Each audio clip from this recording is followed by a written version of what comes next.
आपण. नमस्कार आणि सुस्वागतम. सख्यानो घेऊ उंच भरारी पुष्प 11 मध्ये मी बेला गोळे आणि तांत्रिक व्यवस्थापक रागिणी बापट आपल्या सर्वांचे सहर्ष स्वागत करतो. मंडळी, माणसाच्या जीवनात हक्क आणि जबाबदारी ह्या दोन्ही गोष्टी अत्यंत महत्वाची भूमिका बजावतात. काही घरांमध्ये कुटुंब व्यवस्था अतिशय सकारात्मकतेने चालवली जाते, तर काही ठिकाणी विरुद्ध स्वभावाच्या व्यक्तींमुळे म्हणा किंवा कामामुळे म्हणा किंवा काही बाकी कारणांमुळे कुटुंबाचे विलगीकरण होत असते. अशा ठिकाणी एकमेकांमधली मनं जपली जातात, सणासमारंभाला भेटलं जातं. पण कधी कधी तिसरी कॅटेगरी अशी असते की जिथे मनही दुरावतात आणि नाती धोक्यात येतात. तर अशा वेळी जेव्हा हक्काची वेळ येते ना, तेव्हा मात्र सगळेजण पुढे येऊन आपला हक्क मागण्यासाठी फारच उत्सुक असतात आणि त्यावेळेला मात्र कुटुंब प्रमुखाची भूमिका तिथे काम करते आणि कायदा हा तिथे आपल्या मदतीला धावून येतो. तर भारतीय कायदा व्यवस्थेला विनम्र अभिवादन करून आपण आजच्या एपिसोडला सुरुवात करूया. आजचा आपला विषय आहे इच्छापत्र काळाची गरज. आणि त्याच्यासाठी मार्गदर्शन द्यायला आपल्याकडे आली आहे ऍडव्होकेट पल्लवी जोशी. ही बदलापूरवरून आहे. पल्लवी, तुझं कार्यक्रमात खूप खूप स्वागत. नमस्कार. पल्लवीची आपण ओळख करून घेऊया आणि मग गप्पांना सुरुवात करू. पल्लवीने सिद्धी कॉलेज येथून 2004 मध्ये LLB केलं आहे. भारती विद्यापीठ येथून 2012 मध्ये LLM केलं आहे. ती ज्योतिषशास्त्र शिकली आहे. पौरोहित्यही तिने शिकलेलं आहे. कथ्थक नृत्यात विशेष रुची असल्यामुळे ती कथ्थक शिकते आहे. तिच्या गांधर्वाच्या 4 परीक्षाही झाल्या आहेत. मुंबई व ठाणे जिल्ह्यात दिवाणी आणि फौजदारी व ग्राहक संरक्षण कायद्यात ती वकिली करते. मोडी लिपी शिक्षण प्रसारक मंडळ मुंबई येथून मोडी प्रगत शिक्षण घेतले आहे आणि त्याचे प्रशिक्षणही दिले आहे. आणि ह्याच्या उपर अजूनही एक मेडिकल रिलेटेड कोर्स तिने केलेला आहे, ॲक्युप्रेशर आणि ॲक्युपंक्चर या थेरपीमध्येही तिला ज्ञान आहे. तर अशी मल्टी टॅलेंटेड सखी आपल्याला मिळाली, त्याबद्दल खूप छान वाटतंय आणि आपण लगेचच गप्पांना सुरुवात करू.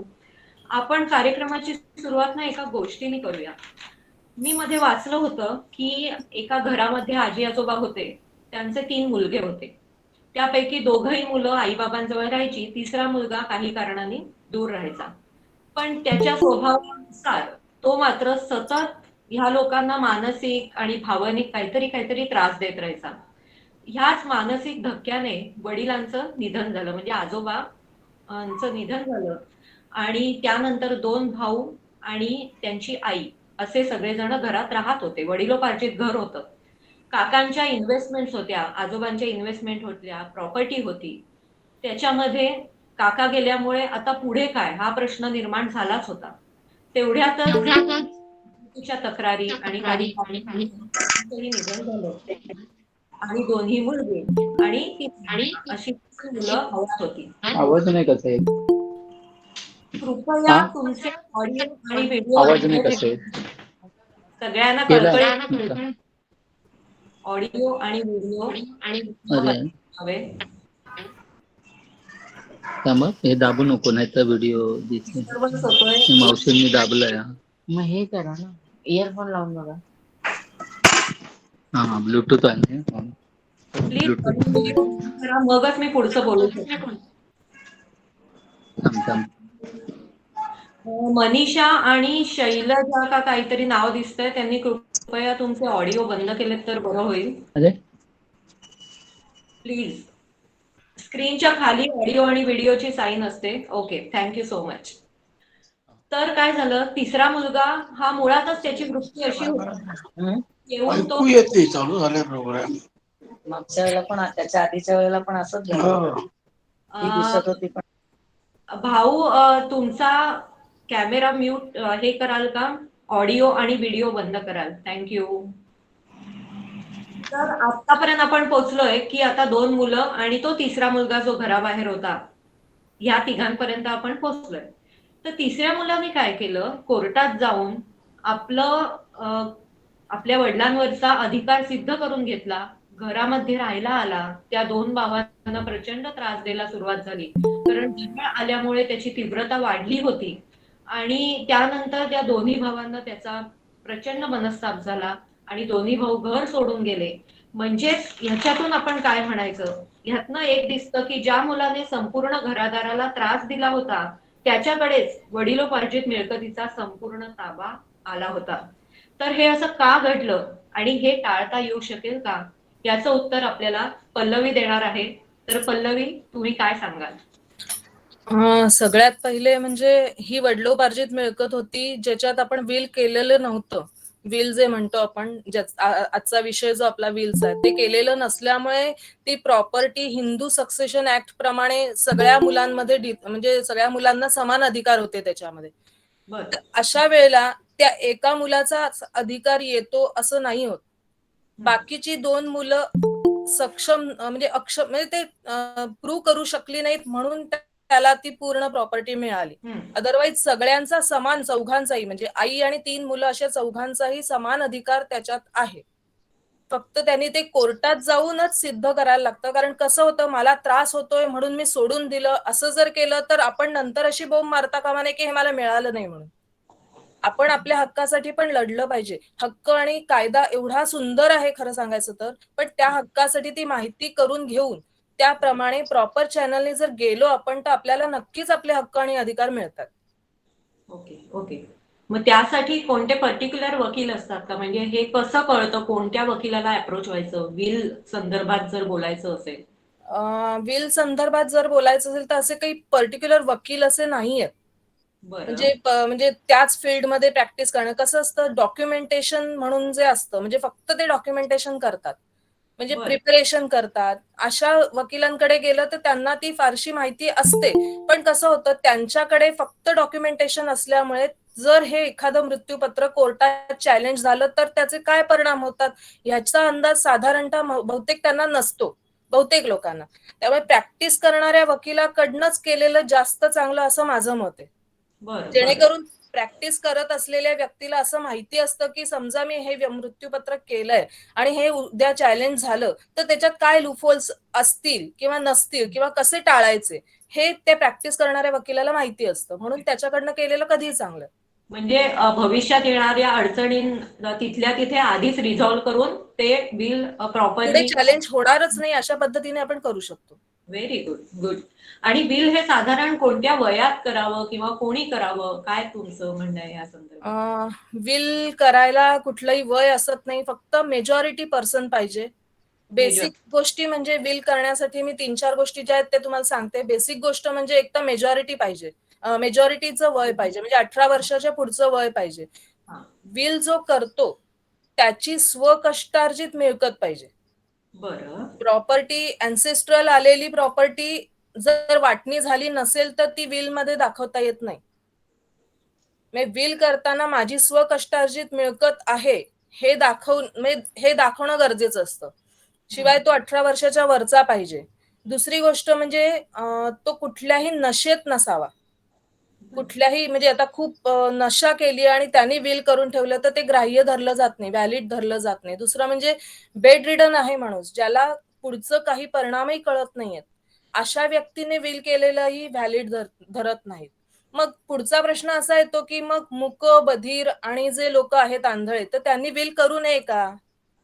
तर तसं नाहीये. त्यांच्यासाठी विल करण्यासाठी पण एक वेगळी प्रोसिजर आहे कायद्यात, त्याप्रमाणे ते विल करू शकतात. बरं बरं. ओके. खरंय. म्हणजे एकंदरच तुमची सूझबूझ जेव्हा शाबूत असते तेव्हा विल करून घ्यावं आणि आपल्या हक्काचा तिथे वापर करून त्याप्रमाणे आपल्या मनात असेल तसं आणि योग्य न्याय होईल अशा प्रकारे प्रॉपर्टी फ्युचरमध्ये कोणाच्याही ह्याच्यात कोणालाही दिली जाईल ह्याची काळजी घ्यावी. बरोबर आहे. Will करतानाची प्रोसिजर काय असते? विल करतानाची प्रोसिजर खरं म्हणजे एवढी सोपी आहे. विल करण्यासाठी कुठलीही प्रोसिजर अशी खास अशी प्रोसिजर कायद्याने दिलेली नाहीये.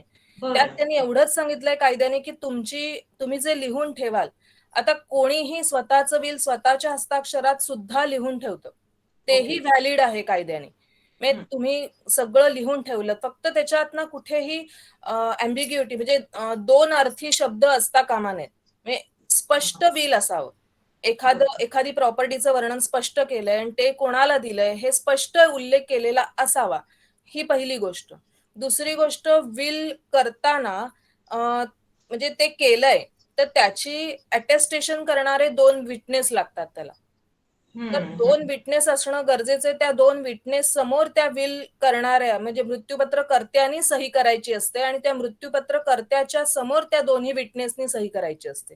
आता बरं. कधी कधी असं होतं की 2 विटनेस एकदम अवेलेबल नाही होत, तर त्यावेळेला एका विटनेस समोर त्या मृत्यूपत्रकर्त्याने जर सही केली तरी चालू शकतं आणि दुसरा म्हणजे मृत्यूपत्रकर्त्याच्या दुसऱ्या विटनेसच्या वेळेला त्यांनी फक्त एवढं सांगायचं की ही मीच सही केलेली आहे आणि मग दुसऱ्या विटनेसची सही घ्यायची. म्हणजे थोडक्यात उद्देश एवढाच आहे की तिघांच्या एकत्रित बैठकीत त्या मृत्यूपत्रावर सही व्हावी. हे एक गोष्ट. दुसरी म्हणजे आता कसं कायद्यात विल करणाऱ्याचा उद्देश असा आहे की मृत्यूपत्रकर्त्याचं इंटेन्शन त्याच्यात दिसावं. म्हणजे आता इंटेन्शन दिसण्यासाठी तुम्ही मानसिकदृष्ट्या आणि शारीरिकदृष्ट्या सक्षम होतात किंवा आहात, हे आपण समजा विल उद्या चॅलेंज झालं तर हे प्रूव्ह कसं करणार? तर प्रूव्ह करण्यासाठी म्हणून डॉक्युमेंटरी एव्हिडन्स काहीतरी जोडावा लागतो.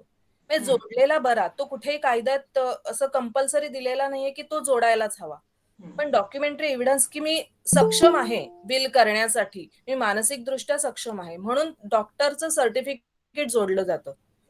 डॉक्टरनी पूर्ण तपासणी केलेली असताना ते डॉक्टर तसं लिहून देतात की ही व्यक्ती मानसिकदृष्ट्या आणि शारीरिकदृष्ट्या विल करण्यासाठी सक्षम आहे. त्याच्या खाली त्यांची सही असते, त्यांच्या लेटर हेडवर ते त्यांचं सर्टिफिकेट असतं. हे केल्याने एक फायदा असा होतो की ती व्यक्ती त्या काळी सक्षम होती हे दाखवणार. म्हणजे आता सध्याच्या काळात जी प्रोसिजर चालते तर ते एवढीच असते की 2 विटनेस असावे, एक एक्झिक्युटर असावा. एक्झिक्युटर म्हणजे थोडक्यात काय, हे विल जे केलेलं आहे ते विल करणार म्हणजे ते एक्झिक्यूट करणार, म्हणजे हे विल व्यवस्थित प्रत्येकाला ज्याला जे दिलंय त्याला ते मिळतंय की नाही हे बघण्यासाठी एक माणूस जो नेमला जातो त्याला एक्झिक्युटर म्हणतात. त्यांनी ते काम करायचं असतं खरं म्हणजे.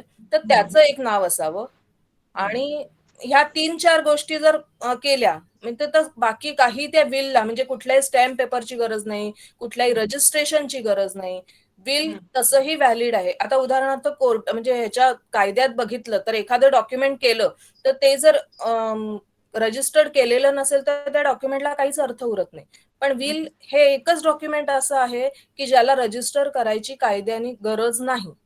ते तुम्ही स्वतःच्या हस्ताक्षरातही लिहू शकता. फक्त ह्या 3-4 गोष्टी ज्या आहेत त्या पाळल्या तर विल व्हॅलिड असतं. खरंय. हे विल जेव्हा करतात तेव्हा बेसिकली ना आमच्या इथे एक आजोबा होते. त्यांनी त्याच्यात लिहिलं होतं की माझ्या मृत्यूनंतर देहदान करावं. पण देहदान काही केलं गेलं नाही. तर या संदर्भात काही चॅलेंज करता येतं का? कारण तसं चॅलेंज करून उपयोग नाही, कारण ते जातातच तेव्हा देहदानाची त्यांची इच्छा पुढे काही पूर्ण होणारच नसते. बरोबर. या संदर्भातले असे म्हणजे मला तोच प्रश्न आहे की प्रॉपर्टी संदर्भातच विल असावं की दुसऱ्या कोणत्याही, की बाबा माझ्या मुलांना माझ्या भावाने सांभाळावं असं वगैरे पण विल मध्ये लिहून ते तसं बांधील असतं. विलचा अर्थच असा आहे की माझी स्वकष्टार्जित जी मिळकत आहे त्याची माझ्या मनाप्रमाणे विल्हेवाट लावावी, ह्याचाच अर्थ म्हणजे विल. जर तुम्हाला तसं करायचं नसेल तर हिंदू सक्सेशन ऍक्ट प्रमाणे ती सगळ्यांना आपल्या लिगल हेअर्सना जातेच. पण ते तसं न जाता मला जर माझ्या प्रॉपर्टीची विल्हेवाट मला ज्या माणसाला हवी आहे त्यालाच जर द्यायची असेल तर ते विल करतो. तर त्यात फक्त आणि फक्त प्रॉपर्टीचाच उल्लेख असतो. कुठल्याही जबाबदाऱ्या आपण टाकू शकत नाही, कुठली कर्तव्य आपण त्याच्यात टाकू शकत नाही. म्हणजे एखादं तुम्ही मी भाडेपट्ट्यावर हे घर घेतलंय तर त्यांनी माझं भाडेपट्टा भरावा असंही विल मध्ये कुठे लिहू शकत नाही. कुठल्याही प्रकारची जर असं असेल समजा विल मध्ये की हा भाडेपट्टा मी भाड्याने राहतोय, हा भाडेपट्टा माझ्या मुलांनी भरावा आणि मग हे घर घ्यावं, तर जर कंडिशन आहे तिथे तर त्यांनी जर भाडेपट्टा घेण्यास नकार दिला तर ते पुढची जबाबदारी त्याच्यावर येत नाही. असं म्हणजे कुठल्याही कंडिशननी विल प्रूव्ह म्हणजे व्हॅलिड होत नाही. ते कुठली कंडिशन न ठेवताच विल करायला लागतं आणि ते फक्त आणि फक्त प्रॉपर्टीच्याच बाबतीत असतं, जंगम किंवा स्थावर स्थावर किंवा जंगम रिलेटेड असेल तरच. Very good.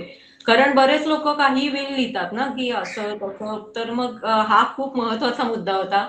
आणि आता एकाने प्रश्न विचारला की प्रेक्षकांना प्रश्न असतील तर कृपया तुम्ही चॅट बॉक्स मध्ये लिहू शकता, आपण ते प्रश्न घेऊ शकतो. पुढचा प्रश्न म्हणजे विल एकदा केलं की ते बदलायचं असल्यास काय प्रोसिजर आहे? विल एकदा केलं की ते आपण कधीही आयुष्यात कितीही वेळा बदलू शकतो. तर फक्त एवढंच करायचं, जर आता मी रजिस्टर्ड विल केलंय तर पुढल्या वेळेला विल करताना मागच्या विलचा उल्लेख करायचा आणि ते साधारणतः रजिस्टर केलेलं जास्त बरं. रजिस्टर करावं असं कुठेही लिहिलेलं नाहीये, पण मागचं रजिस्टर्ड आहे आणि आत्ताचं रजिस्टर्ड नाहीये, तर त्यालाही काही खरं म्हणजे हे नाहीये, म्हणजे कायद्याने बाधा नाहीयेत, पण तुम्ही केलेलं बरं, कारण आधीचं केलेलं आहे तुम्ही. अर्थात बरं. कुठलंही सप्लिमेंटरी की बाबा आधीच्या बिल मध्ये माझं हे लिहायचं राहिलं होतं, ए ला प्रॉपर्टी द्यायची राहिली होती, तर मी ती बी ला देऊ शकते का? तर त्या सप्लिमेंटरी विल करू शकतो, त्याला कोडिसील म्हणतात. तर बरं, ते बरं. कोडिसील आपण कधीही करू शकतो. सप्लिमेंटरी विल 1 केलंय, 2 केलंय, फक्त त्या कोडिसील विल मध्ये, सप्लिमेंटरी विल मध्ये आपल्याला आधीच्या विलचा उल्लेख देणं गरजेचं असतं. मग हे आणि will बदलायचं म्हटलं तर ते कधीही आपण बदलू शकतो. फक्त बदलताना आधीच्या विलचा उल्लेख करावा आणि त्याच्यात ते लिहावं की मी आधीचं विल केलं होतं, ते मी आता रद्दबातल करतोय. मग तेव्हा 2 साक्षीदार नाही लागणार? सगळे प्रोसिजर तीच. परत तीच प्रोसिजर सगळी? प्रोसिजर तीच. Okay, okay. आणि तेच साक्षीदार असले तरी चालतील किंवा चालतात ना, चालतात. वेगळे पण 2 चालतील? चालतात. तेच बरं. साक्षीदार असले तरी चालतात. हां, किंवा वेगळे पण चालतात. कोणीही चालतं. बरं, बरं. साक्षीदारचं काम एवढंच आहे की त्या मृत्यूपत्रकर्त्यांनीच ते सही केलेली आहे. याच्यासाठी. उमजून सही केलेली आहे, परिणाम जाणून त्याच्यावर सही केलेली आहे. हं, हं. एवढंच साक्षीदारांनी सांगायचं असतं. तर साक्षीदारांना त्या विल मध्ये काय लिहिलंय, कोणाला काय दिलंय हे माहीत असण्याची गरज नाही किंवा विल करणाऱ्यांनी ते सांगण्याची गरज नाही. बरं, बरं, बरं. हां. ओके. फक्त सही माझ्या समोर केलीये, एवढंच त्याचा उद्देश असतो. अच्छा. इथे आता एक प्रश्न आला होता कॅन्सर पेशंट रिलेटेड. तो घेऊया का आपण? चॅट मध्ये जायला लागेल. बघशील? हो, बघते. हां.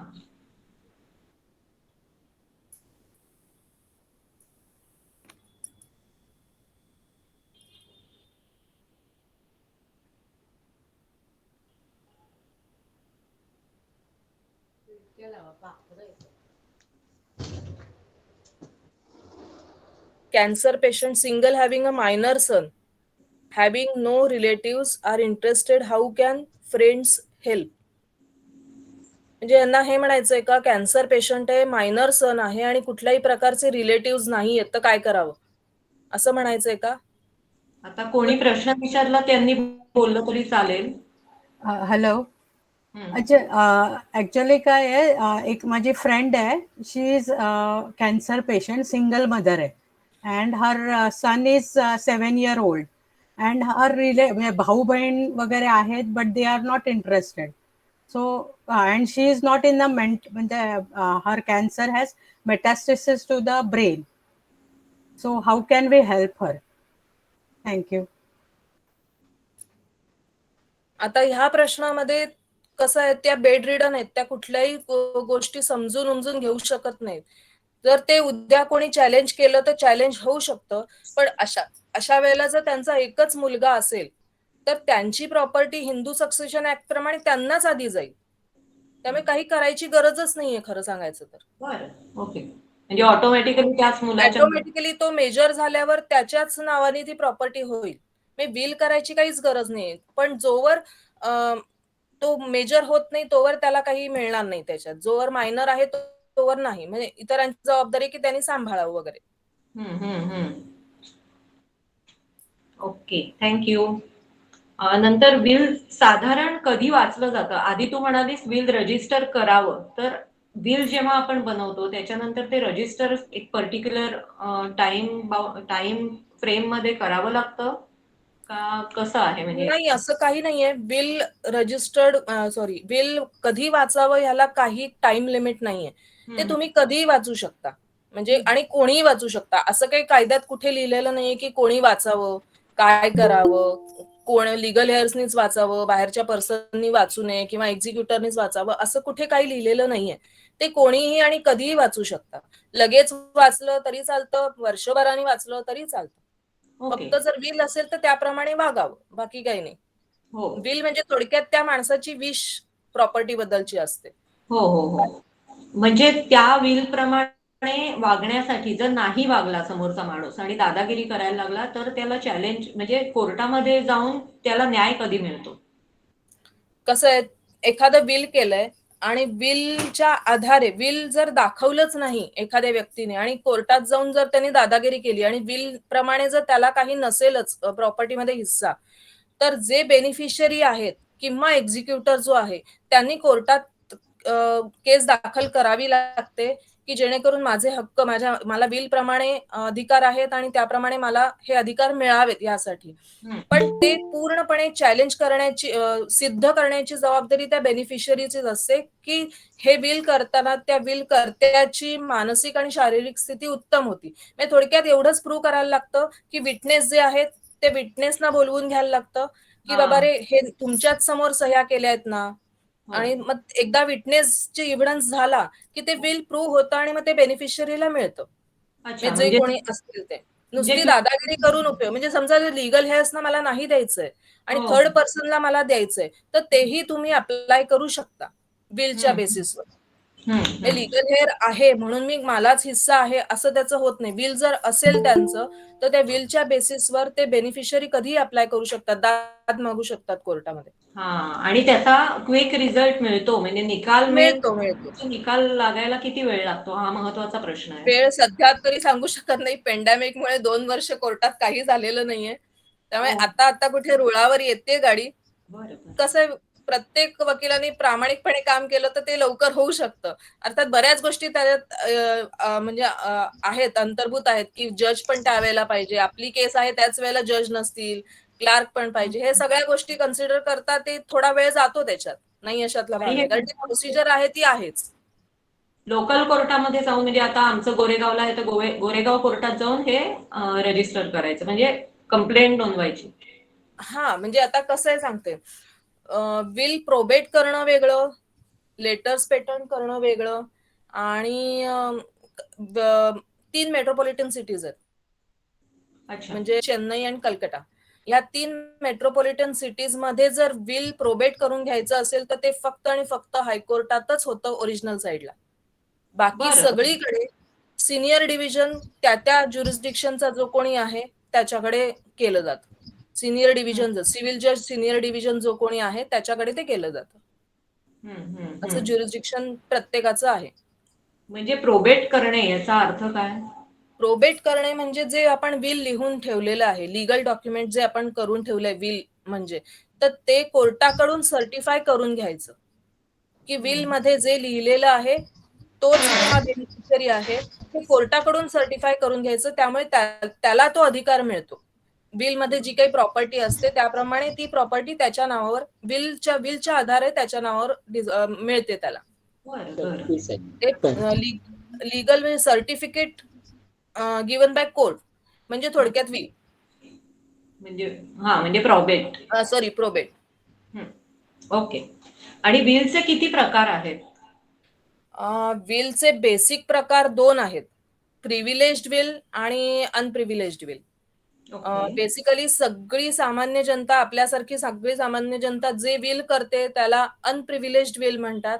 आणि प्रिव्हिलेज्ड विल म्हणजे फक्त आर्मी, नेव्ही आणि एअरफोर्सचे जे लोक आहेत जे आता वॉरवर गेलेले आहेत त्यावेळेला त्यांना आता समोर आपल्याला दिसतंय की माझा अंत आलाय जवळ किंवा आता मला गोळी कधीही लागू शकते. तर अशा वेळेला त्यांनी जे केलेलं असतं त्याला प्रिव्हिलेज्ड विल म्हणतात. आता त्या विल मध्ये आणि आपल्या सामान्य विल मध्ये खूप फरक आहे. व्हॅलिडिटी म्हणजे त्यांनी जे नियम आखून दिलेत त्याच्या नियमांमध्ये पण फार फरक आहेत की त्यांनी विल केलेलं असेल. आता समजा ते वॉरवर गेलेत आणि तिथे त्यांनी विल केलं तर नुसतं व्हर्बल जरी सांगितलं कोणाला तरी ते विल असतं. की आता समोर मी आता वॉर चालू आहे आणि मी आता माझ्या मित्राला सांगितलं की माझी एवढी प्रॉपर्टी माझ्या बायकोला, कॅश माझ्या मुलांना असं द्या, तर ते विल त्याला सुद्धा विल ऍक्सेप्ट केलं जातं. व्हर्बली जे आपण बोलतो तेही ऍक्सेप्ट आणि त्याच्यानंतर ती व्यक्ती गेली समजा तर ते विल व्हॅलिड आहे. तसं आपल्या विल मध्ये होत नाही, आपल्याला अटेस्टेशनची गरज लागते. तर प्रिव्हिलेज्ड विल मध्ये तर एवढी पण आहे, सरकारने सोय करून दिली की कायद्याने, की तुम्ही नुसतं व्हर्बली सांगायचं. आता मी सांगितलं एखाद्याला व्हर्बली आणि त्यांनी ते लिहून घेतलं, किंवा मी अर्धवट लिहून घेतलं, अर्धवट त्यांनी लिहून घेतलं, तरी ते विल व्हॅलिड आहे. अरे वा. तिसरी गोष्ट म्हणजे मी नुसतं सांगितलंय आणि ते तिसऱ्या पर्सननी ते विल नंतर कोर्टासमोर जाऊन ते सर्टिफाय करून घेतलं, तर तेही विल व्हॅलिड आहे. पण फक्त समजा मी वॉरवर गेले, मी विल तयार केलंय आणि मी जिवंत आहे, तर अशा वेळेला 1 महिन्याच्या आत त्यांना लिहून काढायला लागतं, तरच ते व्हॅलिड आहे. अच्छा, बरं बरं. हा. म्हणजे एक्स आर्मी ऑफिसर म्हणजे एक्स डिफेन्स जे कोणी एम्प्लॉईज असतील त्यांना आपल्यासारखीच प्रोसिजर फक्त करावी त्यांना लागेल. अटेस्टेशन लागत नाही, विटनेसची गरज लागत नाही, डॉक्टरची गरज लागत नाही, कुठल्याही गोष्टींची त्यांना गरज लागत नाही प्रिव्हिलेज्ड विल मध्ये, जी आपल्याला सगळ्याला विल अनप्रिव्हिलेज्ड विल मध्ये गरज लागते. बरोबर आहे. ओके, मस्तच. बक्षीस पत्र आणि मृत्यूपत्र यात काय फरक आहे? बेसिकली गुड क्वेश्चन आहे. बक्षीस पत्र म्हणजे आपण एखाद्याला बक्षीस देतो, जी एखाद्या माणसाकडून दुसऱ्या माणसाकडे प्रॉपर्टी ट्रान्सफर होते, ती आपल्या हयातीतच होते. आणि हो. विलचं ट्रान्सफर ऑफ द प्रॉपर्टी ही आफ्टर डेथ त्याचे इफेक्टिव्ह होते. एवढा मेजर फरक आहे. मी आज जर ए ला प्रॉपर्टी दिली, तर आज मी पूर्ण ओनरशिप त्याला देते. उद्या तो मला घराच्या बाहेरही काढू शकतो, हो. कारण त्याची ओनरशिप येते. अशी गिफ्ट म्हणजे इमिजिएट ओनरशिप ट्रान्सफर होते. बरोबर. तसं विल मध्ये होत नाही. आफ्टर डेथ तुम्ही त्या गोष्टीचा पूर्ण उपभोग घेतल्यानंतर तुम्हाला कुठे कोणाला काय द्यायचंय ते तुम्ही विल मध्ये लिहू शकता. त्यामुळे त्याचा इफेक्ट आफ्टर डेथ होतो. हा मेजर फरक आहे त्याच्यातला. खरंय खरंय. बिल हे कॅन्सल होत म्हणजे म्हणजे हा एक प्रश्न माझ्या मैत्रिणीने दिलाय, तर तिचा प्रश्न असा आहे की बिल कॅन्सल कसं होतं? विल कॅन्सल कसं होतं म्हणजे एक साधं उदाहरण म्हणजे ओरिजिनल विल फाडून टाकलं की कॅन्सल होतं. अरे बापरे. हा. किंवा त्याच्यात तुम्ही असं दाखवलं की बाबा रे, विल करताना तो माणूस खूपच नशेमध्ये होता, त्याला किंवा कुठलाही इन्सेंट पर्सन म्हणजे त्याला कुठल्याही गोष्टी अनसाउंड माइंड पर्सन आहे, अशा वेळेला अशा लोकांनी केलंय, किंवा खूप तो व्यक्ती त्या काळी त्या वेळेला बेड रिडन होता, त्याला कुठल्याही गोष्टी कळत नाहीयेत, अशा वेळेला केलेलं विल आहे, तर ते व्हॅलिड विल होत नाही, ते कॅन्सल होऊ शकतं. अरे बापरे. म्हणजे असं काही जुगाड करून. एक मिनिट.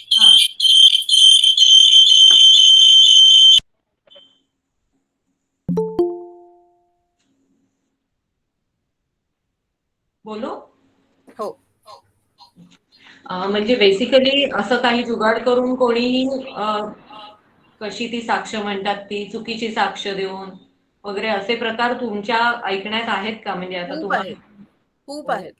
म्हणजे आणि बेसिकली कसं आहे माहितीये का, विल करताना आपल्याला रजिस्ट्रेशन फी वाचवण्यासाठी पण बरीच लोक विल करतात.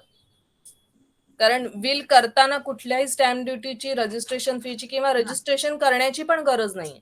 हो हो पण बरोबर. आता हे मेट्रोपॉलिटन सिटीज मध्ये प्रोबेट कंपल्सरी आहे, की तिथे प्रोबेट करायलाच लागतं. पण इतर सिटीज मध्ये ते प्रोबेट कंपल्सरी नाहीये. पण आता समजा मी एखादी प्रॉपर्टी घेतली, तुमच्याकडून मी एखादी प्रॉपर्टी घेतली आणि ते तुम्ही विल नुसार तुम्हाला ती आलेली आहे, तर ती मी अशीच नाही घेऊ शकत. ज्याच्याकडून मी घेतेय त्याचं नाव त्या प्रॉपर्टीवर नाहीये.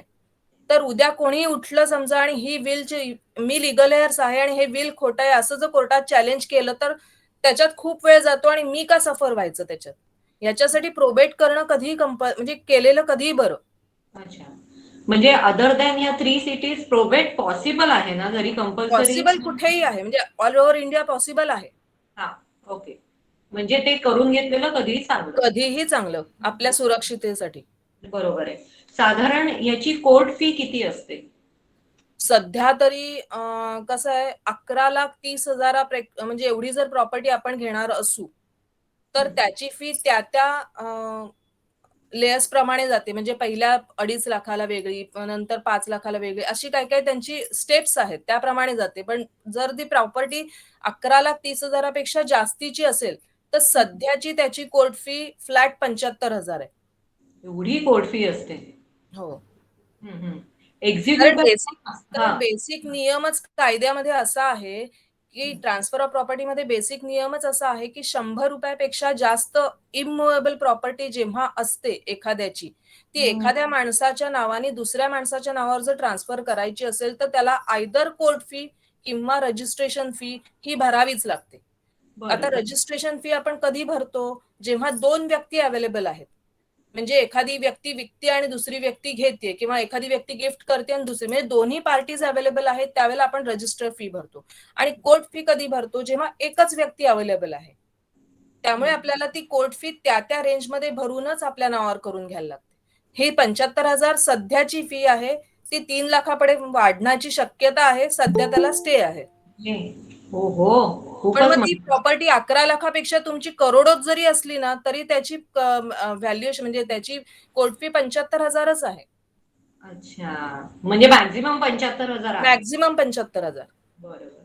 आणि आता एकांनी प्रश्न विचारला, मगाशी मी पण विचारणार होते, की आपण जेव्हा विल बनवतो तेव्हा 2 साक्षीदार असतात आणि एक एक्झिक्युटर असावा, तू म्हणालीस. तर executor should be a lawyer, म्हणजे फॉर सेफर साईड लॉयर घेतलेला चांगला? खरं सांगायचं तर एक्झिक्युटर कोणीही असावं. इव्हन विलचे जे हे असतात विटनेस आणि एक्झिक्युटर हे इम्पार्शल असावे.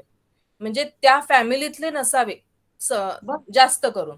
कारण मग ते विल उद्या चॅलेंज झालं तर ते सहज संगनमताने केलंय असं प्रूव्ह होतं. बरं. असं न होण्यासाठी ते इम्पार्शल असावेत. कोणीही असले तरी चालतात. एक्झिक्युटर लॉयरच असला पाहिजे अशातली काही गरज नाहीये. असला तरी चालतो, नसला तरी चालतो, कोणीही चालतं. फक्त तो इम्पार्शल असावा. Third person. ओके. आपलं हिंदू फॅमिली लॉ किंवा हिंदूंसाठीचे नियम आणि मुस्लिम विल यांच्याबद्दलचे नियम, याच्यात काही फरक आहे का? नक्कीच फरक आहे. आपण हिंदूंसाठी जे नियम आहेत विलसाठी, आपण आपली स्वकष्टार्जित संपूर्ण मिळकत जी आहे ती आपण विल प्रमाणे आपल्याला ज्याला द्यायची आहे त्याला देऊ शकतो. पण मुस्लिम विलमध्ये एखाद्याने मुस्लिम विल करायचं ठरवलं तर त्याची स्वकष्टार्जित मिळकतीमधील फक्त 1/3 हिस्साच त्याला विलनी देता येतो. जर त्याला प्रॉपर्टी पूर्ण द्यायची असेल तर त्याला उरलेल्या सगळ्या वारसांची कन्सेंट घेऊन प्रॉपर्टी ज्याला द्यायची त्याला देता येते. अदरवाईज त्याला जर विल करायचं असेल तर त्याच्या एंटायर प्रॉपर्टी मधलं फक्त 1/3 शेअरच तो विल करू शकतो. बरोबर. आणि विल कधी व्हॅलिड नाही असा मुद्दा येतो का कधी, की विल व्हॅलिड नाहीये बाबा, हे कधी असा? हे असंच म्हणजे कोर्टात समजा जर चॅलेंज झालं आणि ते हेच झालं की हा एक्झिक्युटर म्हणजे बिलच्या कुठल्याही विटनेसनी सही केली आहे ती माझ्यासमोर ही केलीच नाहीये हे कोर्टात सिद्ध झालं, किंवा डॉक्टरनी सर्टिफिकेट दिलंय पण डॉक्टरचा एव्हिडन्सला बोलवलंय की हे माझं सर्टिफिकेटच नाही, हे फ्रॉड करून माझ्याकडून घेतलंय, तर ते बिल व्हॅलिड होतच नाही कोर्टात चॅलेंज झालं की. अच्छा, म्हणजे तिथे तुम्ही प्रूव्ह करू शकला पाहिजे एक्झिक्युटिव्ह यांच्या थ्रू, दोन्ही साक्षीदार एव्हिडन्सच्या थ्रू आपण प्रूव्ह करू शकतो. एक्झिक्युटिव्ह किंवा दोन्ही साक्षीदारांपैकी एखादा कोणीही चालतो का तिघही लागतात? कसं आहे, एका विटनेसनी जर एव्हिडन्स व्यवस्थित प्रूव्ह केला तर दुसऱ्याची गरजही पडत नाही. पण एका विटनेसनी थोडा अर्धवट प्रूव्ह केला, तर ही माझी सही आहे मला माहितीये पण मी त्याच वेळेला केली आहे की नाही हे मला आठवत नाही म्हटल्यावर मग दुसरा विटनेस लागतोच की बाबा ही ह्या व्यक्तीने माझ्यासमोरच ह्या वेळेला सही केलेली आहे, हे प्रूव्ह करण्याची जबाबदारी विटनेसवर आहे. म्हणून त्याच्यावर खरं म्हणजे खूप मोठी जबाबदारी असते विटनेसवर. बरोबर बरोबर. आणि बिल केलेलं असताना त्याला कोर्टात चॅलेंज केलं जाऊ शकतं? नक्कीच जाऊ शकतो. माझ्या मैत्रिणींनी हे प्रश्न दिले, कारण बेसिकली आता 2 मुलं आहेत, ते एकाच्या नावावर.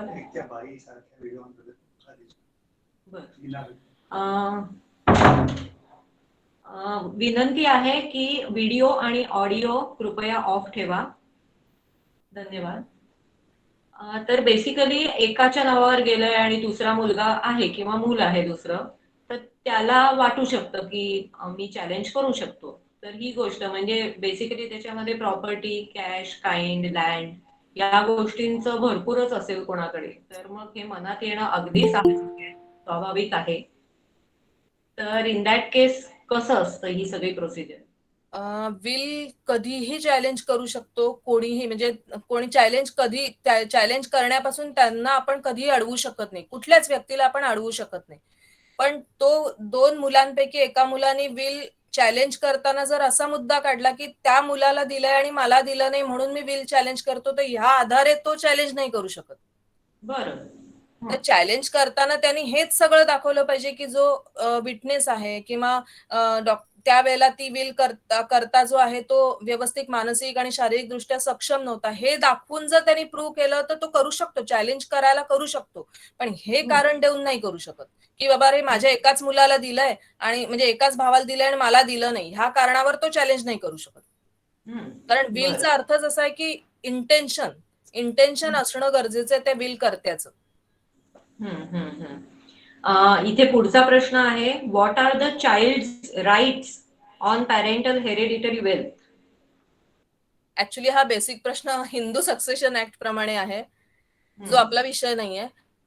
पॅरेंटल वेल्थ म्हणजे आपल्याला आलेली अँसेस्टर प्रॉपर्टी कडनं आपला अधिकार असतोच, पण तो कधी असतो जेव्हा पॅरेंट्स कोणी नाहीयेत. बरोबर. म्हणजे ते हयात असताना आपल्याला तो अधिकार येतच नाही. हा. आणि मग ते गेल्यानंतर हिंदू सक्सेशन प्रमाणे ते म्हणजे ते आपल्याला मिळतं. बरोबर. त्यामुळे थोडासा अजून त्याच रिलेटेड, नॉमिनेशन रिलेटेड एक प्रश्न आहे, तो मी विचारू का? हा. कारण थोडंसं नॉमिनेशन बद्दल बरंच कन्फ्युजन आहे हो. की is only nomination sufficient to pass on the belongings to the desired person? नाही, ऍक्च्युली नॉमिनेशन म्हणजे फक्त तो ट्रस्टी असतो एखाद्या गोष्टीला. म्हणजे आता समजा कॅशला वगैरे जर म्हणजे बँकेत वगैरे नॉमिनी ठेवलेला तर तो ओनली ट्रस्टी असतो. पण विल केलेलं असलं ना तर त्याच्यात तुम्ही असं लिहू शकता की ज्याला नॉमिनी ठेवलंय त्यालाच ती मिळावी, तर ती त्याला मिळू शकते. पण नॉमिनी केलंय म्हणजे त्यालाच मिळेल. काम करतं इथे, विल काम करतं इथे नक्कीच विल काम करतं. उद्या मी असं म्हणेन की नॉमिनी मी त्याला केलंय म्हणजे पैसे त्यालाच मिळेल, तर उद्या फायनान्शियल इन्स्टिट्यूशन असं नाही म्हणत की तुमचे अजून किती वारस आहेत आपल्याला माहित नाही, कारण नॉमिनी इज ओनली ट्रस्टी. तो ट्रस्टी असतो, कोणाचं तरी एकाचं नाव द्यायचं असतं म्हणून तो नॉमिनी असतो, पण त्याचा अधिकार त्याच्यात येत नाही. त्यामुळे ते जर तुम्ही विल करताना त्याच्यात तुम्ही असा उल्लेख करू शकता की त्या नॉमिनी म्हणजे एक एफडी आहे, त्याला नॉमिनी ज्याला ठेवलंय त्याच्याच नावे ते व्हावं, तर ते त्याला मिळू शकतं. आणि विल करताना एकंदर आता ठोकताळ म्हणजे त्यातले जे की पॉइंट्स आहेत किंवा ज्या गोष्टी आहेत त्या मायनर महत्वाच्या असतात, ज्या कॉमन मॅनला लक्षात येत नाहीत, त्या एका वकिलाला लक्षात येतं की पुढे जाऊन या मुद्द्यावरनं वाद होऊ शकतो. हो. तर अशा काय गोष्टी सांगशील?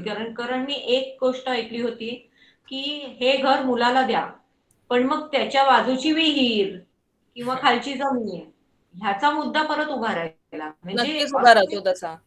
म्हणून साधारण विल करताना ऍडव्होकेट कडे का जावं, कारण ह्या बारीक सारीक गोष्टी असतात, ह्या आपल्याला कॉमन मॅनला नाही कळत. की आता आमच्याच एक क्लायंट आहेत, त्यांनी असं सांगितलं होतं की म्हणजे त्यांनी बिल आणलं होतं, त्या हिशोबाने आपल्याला बिल एक्झिक्यूट करायचं उतारावर माझं घर आहे, हे घर सो अँड सो नंबरचं त्या या व्यक्तींना मिळावं असं लिहून ठेवलं होतं. आणि मग नंतर त्या जे बेनिफिशरीज आहेत ते सिटी सर्वे किंवा आपल्या ऑफिसमध्ये जाऊन आपलं नाव चढवायला गेले, त्यावेळेला तिकडच्या लोकांनी असं सांगितलं की ते घर तुमच्या नावाने झाली आहे, खालची जमीन झालेली नाही, त्यामुळे तुम्हाला कोर्टात जाऊन प्रोबेट करणं गरजेचं आहे. बरं. म्हणजे मग ही एकतर साधी गोष्ट आहे की खालच्या जमिनी सकट वरची बांधकाम हे लिहिलं असतं तर नक्कीच ते प्रोबेट झालं, म्हणजे तिथेच काही करायची गरज लागली नसते, त्या बिलच्या आधारे त्यांच्या नावावर झालं असतं. पण ते न लिहिल्यामुळे, एक शब्द राहिल्यामुळे ते हे करायला लागलं, म्हणजे पुढची प्रोसिजर वाढली. अरे बापरे. बरं, मग त्याला किती वेळ जातो? म्हणजे हे जरा काही किचकट त्याला किमान म्हणजे सगळं सुरळीत असेल तर किमान एक 6-8 महिने तर नक्कीच जातात. अच्छा, वर्षभराच्या आत होऊ शकतो. वर्षभर सगळं सुरळीत असेल तर, कोर्ट आणि बाकी सगळं सुरळीत असेल तर किमान वर्षभरात होतं ते. मग तेवढ्या फेऱ्या मारायला लागतात, म्हणजे मग कसं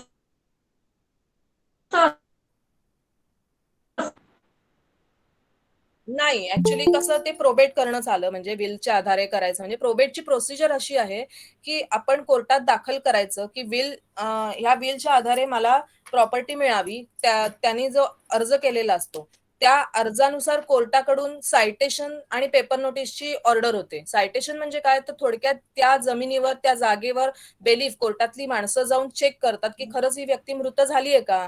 खरंच इथे प्रॉपर्टी आहे का? म्हणजे आहे की नाही, मग आजूबाजूच्या लोकांच्या 2 सह्या घेतात त्याच्यावर.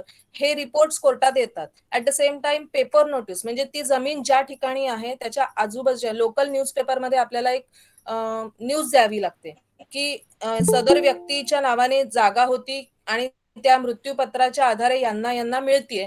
तर कोणाचं काही ऑब्जेक्शन असेल तर त्यांनी कोर्टात या तारखेला येऊन ऑब्जेक्शन दाखल करावं. आणि त्या ऑब्जेक्शन म्हणजे ती पेपर नोटीस दिल्यापासून 30 दिवस थांबायला लागतं.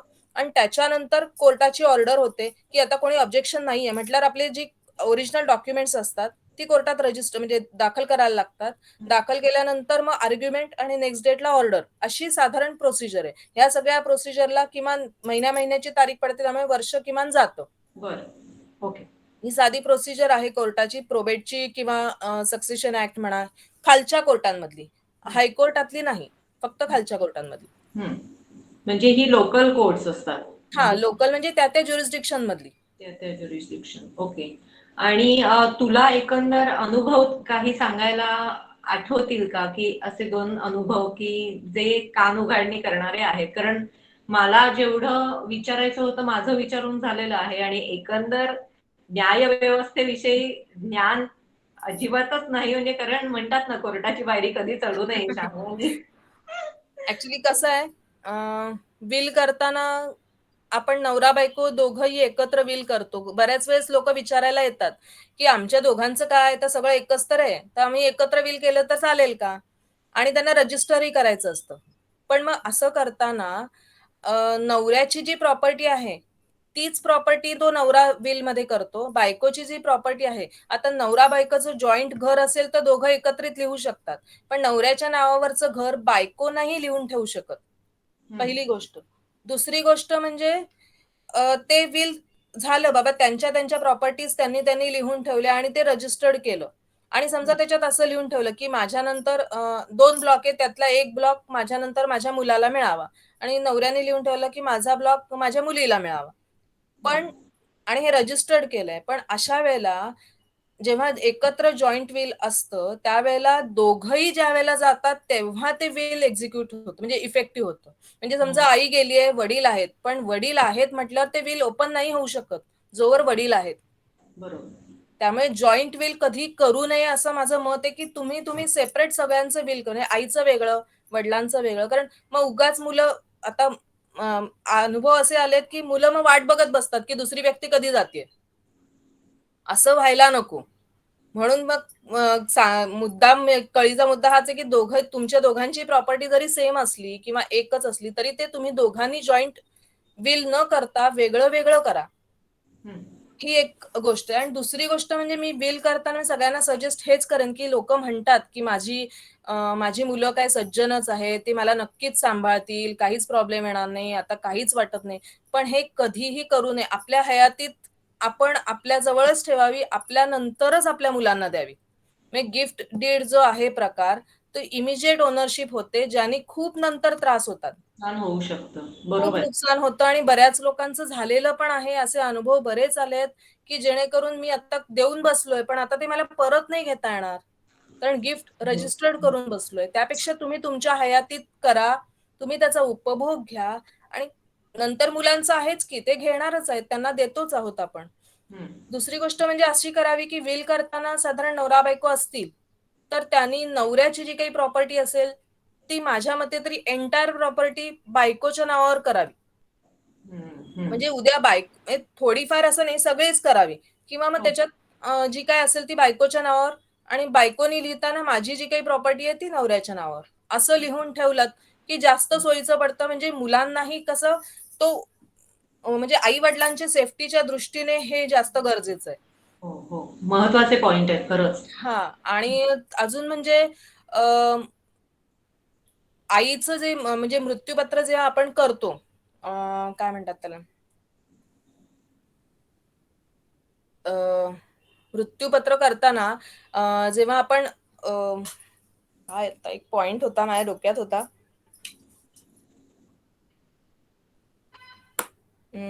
विसरले मी. नंतर सांगते आठवलं की. हा. आठवला की सांगते पॉइंट. तो महत्वाचा आहे की जॉईंट विल करू नये बेसिकली. आणि आई नंतर म्हणजे आईचं वडिलांना आणि वडिलांचं आईला असंच द्यावं. आणि दुसरी गोष्ट म्हणजे कंडिशनल विल असू नये. म्हणजे एखादी कंडिशन सॅटिस्फाय करणारं विल असं कधी करू नये, कारण ते व्हॅलिडच नाहीये. म्हणजे ह्या व्यक्तीने मला ह्या व्यक्तीला सांभाळलं तर ह्या व्यक्तीला हे मिळेल असं ओ. कंडिशनल विल करत नाहीये. त्याच्यात त्या विल मध्ये कुठल्याही जबाबदाऱ्या, कर्तव्य टाकता येत नाहीत. प्युअरली फक्त स्थावर आणि जंगम मालमत्तेबद्दलच लिहावं लागतं. स्थावर आणि जंगम ह्या दोन्हीमध्ये काय फरक आहे, किंवा हे दोन्ही नक्की काय अर्थ आहे त्याचे? स्थावर म्हणजे इमुवेबल प्रॉपर्टी आणि जंगम म्हणजे मुवेबल प्रॉपर्टी. म्हणजे शेअर्स म्हणा, बँकेतली कॅश म्हणा, गोल्ड म्हणा, या सगळ्या गोष्टी मुवेबल आहेत. त्या जंगम मध्ये येतात. आणि स्थावर म्हणजे इमुवेबल, जे जमिनीला चिकटलेल्या असतात, अशी त्या इमुवेबल प्रॉपर्टी. हा, बरोबर आहे. आपल्याला आता एक प्रश्न आलाय ग ह्याच्यामध्ये chat बॉक्सला. Meaning relatives can cash etc. and the child will be at loss.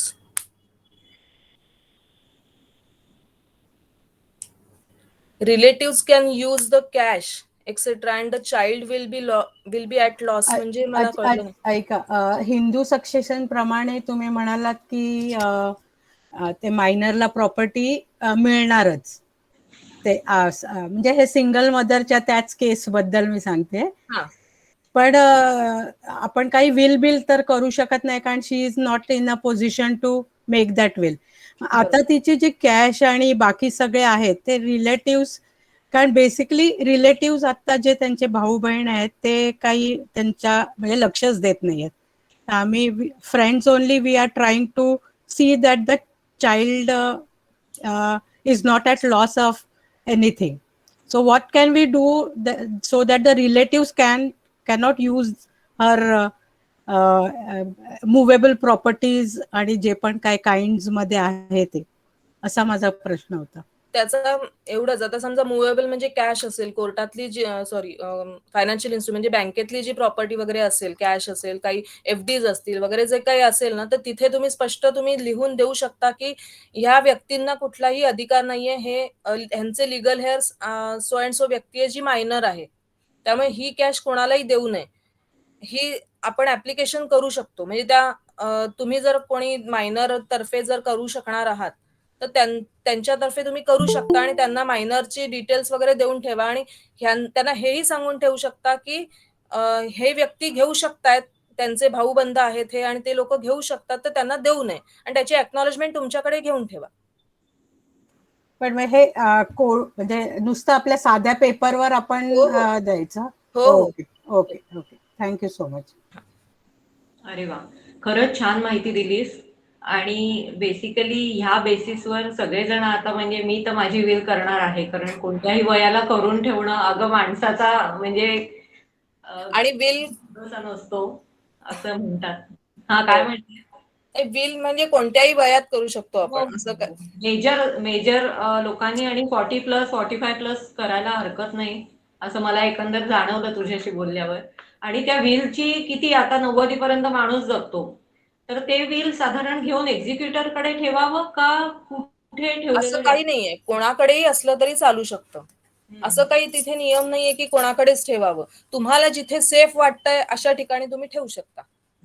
बरोबर आहे. एक प्रश्न विचारू का? हा, विचारा ना. विल रिन्यू करावं लागतं का? करावं लागतं का असं नाहीये, तुम्ही करू शकता. म्हणजे त्याची व्हॅलिडिटी वगैरे काही असते का?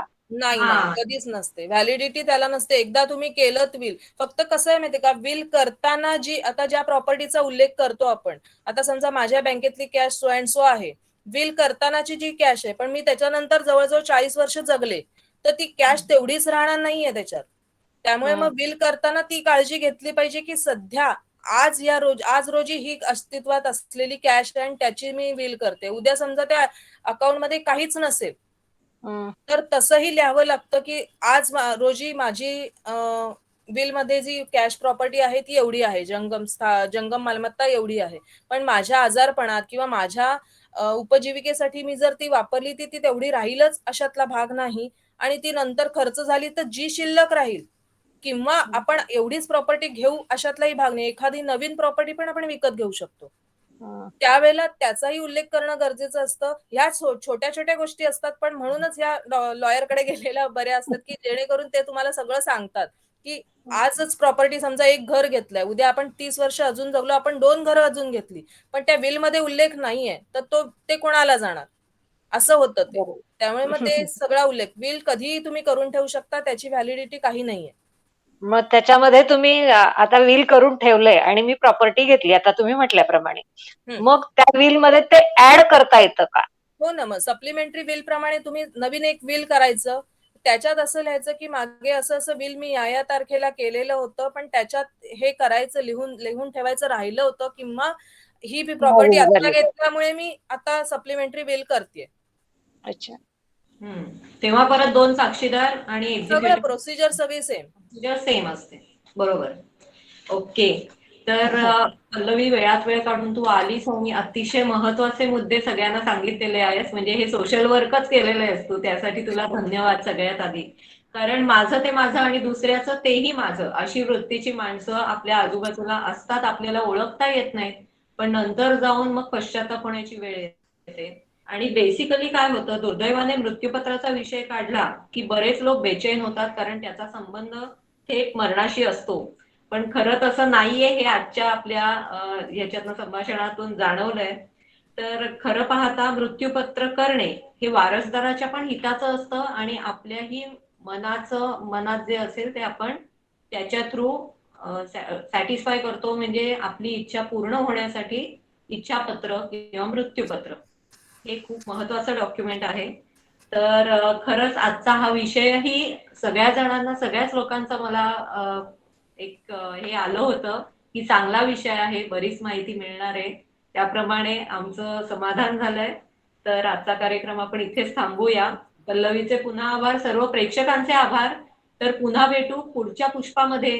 तोपर्यंत आनंदी राहा आणि मस्त मजेत राहा, उंच भरारीची स्वप्न बघत राहा. धन्यवाद.